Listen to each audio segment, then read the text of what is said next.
എല്ലാവർക്കും നമസ്കാരം. PSC Challenger Pro, NET and JRF-ലേക്ക് എല്ലാവർക്കും ഹാർദവമായ സ്വാഗതം.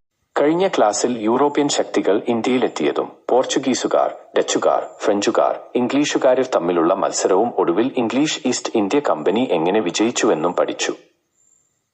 എന്നാൽ ഒരു പ്രധാന ചോദ്യം ബാക്കിയുണ്ട്. ഇംഗ്ലീഷുകാർ ഇന്ത്യയെ വെറും ഭരിച്ചോ? അല്ലെങ്കിൽ അതിലുപരി മറ്റെന്തെങ്കിലും ചെയ്തോ? ഈ ചോദ്യത്തിനുള്ള ഉത്തരമാണ് കൊളോണിയലിസം. കൊളോണിയലിസം എന്നാൽ എന്താണ്? കൊളോണിയലിസം എന്ന വാക്ക് നാം പലപ്പോഴും കേൾക്കാറുണ്ട്. എന്നാൽ അതിന്റെ യഥാർത്ഥ അർത്ഥം എന്താണ്? ലളിതമായി പറഞ്ഞാൽ, ഒരു വിദേശ രാജ്യം മറ്റൊരു രാജ്യത്തിന്റെ രാഷ്ട്രീയ അധികാരം, സമ്പദ്വ്യവസ്ഥ, പ്രകൃതി വിഭവങ്ങൾ, ജനങ്ങൾ, ഭരണം എന്നിവ സ്വന്തം നിയന്ത്രണത്തിലാക്കി സ്വന്തം താൽപര്യങ്ങൾക്ക് വേണ്ടി ഉപയോഗിക്കുന്ന സംവിധാനത്തെയാണ് കൊളോണിയലിസം എന്ന് പറയുന്നത്. ബ്രിട്ടൻ ഇന്ത്യയിൽ ചെയ്തത് ഇതുതന്നെയായിരുന്നു. ഇംപീരിയലിസവും കൊളോണിയലിസവും. ഇവിടെ വിദ്യാർത്ഥികൾ പലപ്പോഴും ആശയക്കുഴപ്പത്തിലാകുന്ന രണ്ട് വാക്കുകളുണ്ട്: ഇംപീരിയലിസം, കൊളോണിയലിസം. ഇവ രണ്ടും ഒരുപോലെയല്ല. ഇംപീരിയലിസം എന്നത് ശക്തമായ ഒരു മുതലാളിത്ത രാജ്യം ദുർബല രാജ്യങ്ങളിലേക്ക് തന്റെ രാഷ്ട്രീയവും സാമ്പത്തികവുമായ സ്വാധീനം വ്യാപിപ്പിക്കുന്ന പ്രക്രിയയാണ്. അതേസമയം കൊളോണിയലിസം എന്നത് ആ സ്വാധീനം മാത്രമല്ല, മറിച്ച് ആ രാജ്യത്തെ നേരിട്ട് ഭരിക്കുകയും അതിന്റെ വിഭവങ്ങൾ ചൂഷണം ചെയ്യുകയും ചെയ്യുന്ന സമ്പൂർണ്ണ ഭരണ സംവിധാനമാണ്. അതുകൊണ്ട് ഇംപീരിയലിസം വഴി കൊളോണിയലിസം രൂപപ്പെടുന്നു എന്ന് ഓർമ്മിക്കാം. കൊളോണിയലിസത്തിന്റെ പ്രധാന ലക്ഷ്യം: ബ്രിട്ടീഷുകാർ ഇന്ത്യയിൽ സ്കൂളുകളും റെയിൽവേയും ഭരണ സംവിധാനവും കൊണ്ടുവന്നത് ഇന്ത്യയുടെ വികസനത്തിനായിരുന്നു. പാഠപുസ്തകം പറയുന്ന ഉത്തരം അല്ല എന്നതാണ്. അവയുടെ പ്രധാന ലക്ഷ്യം ബ്രിട്ടന്റെ സാമ്പത്തിക താൽപര്യങ്ങൾ സംരക്ഷിക്കുകയായിരുന്നു. ഇന്ത്യയിലെ സമ്പത്തും അസംസ്കൃത വസ്തുക്കളും ബ്രിട്ടനിലേക്ക് എത്തിക്കുക എന്നതായിരുന്നു അവരുടെ പ്രധാന ഉദ്ദേശ്യം. കൊളോണിയലിസത്തിന്റെ പ്രധാന സവിശേഷതകൾ. ഇപ്പോൾ കൊളോണിയലിസത്തിന്റെ പ്രധാന പ്രത്യേകതകൾ നോക്കാം.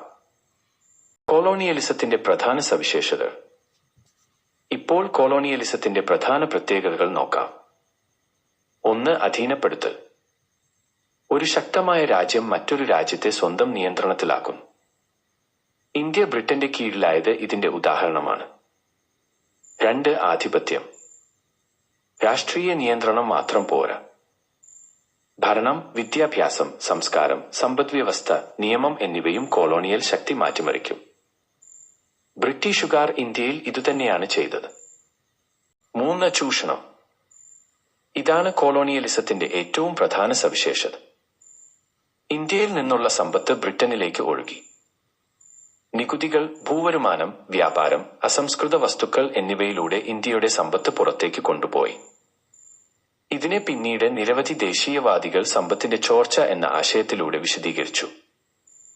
ബ്രിട്ടീഷുകാർ ഇന്ത്യയിൽ ജീവിച്ചിരുന്നെങ്കിലും അവർ ഇന്ത്യയുടെ വികസനത്തിനു വേണ്ടി പ്രവർത്തിച്ചില്ല. അവർ ബ്രിട്ടന്റെ താൽപര്യങ്ങൾക്കാണ് മുൻഗണന നൽകിയിരുന്നത്. അതുകൊണ്ട് കൊളോണിയലിസത്തിൽ സമത്വമോ പരസ്പര നേട്ടമോ ഉണ്ടായിരുന്നില്ല. കൊളോണിയലിസത്തിന്റെ ഫലങ്ങൾ. കൊളോണിയലിസം ഇന്ത്യയെ പൂർണ്ണമായും മാറ്റിമറിച്ചു. ഇന്ത്യയിലെ വിഭവങ്ങൾ ബ്രിട്ടന്റെ വ്യവസായ വളർച്ചയ്ക്ക് ഉപയോഗിക്കപ്പെട്ടു. ഇന്ത്യ ആഗോള സമ്പദ്വ്യവസ്ഥയുടെ ഭാഗമായെങ്കിലും സ്വന്തം വ്യവസായ വികസനം തടസ്സപ്പെട്ടു. അസംസ്കൃത വസ്തുക്കൾ ഇന്ത്യയിൽ നിന്ന് കയറ്റുമതി ചെയ്തു. തയ്യാറാക്കിയ ഉൽപ്പന്നങ്ങൾ ബ്രിട്ടനിൽ നിന്ന് ഇന്ത്യയിലേക്ക് ഇറക്കുമതി ചെയ്തു. ഇങ്ങനെ ഇന്ത്യയെ ഒരു അസംസ്കൃത വസ്തുക്കളുടെ വിതരണ കേന്ദ്രവും ബ്രിട്ടീഷ് ഉൽപ്പന്നങ്ങളുടെ വിപണിയുമായി മാറ്റി. പരീക്ഷയ്ക്ക് ഓർക്കാം. കൊളോണിയലിസം വിദേശ ഭരണവും സാമ്പത്തിക ചൂഷണവും. ഇംപീരിയലിസം വ്യാപനം.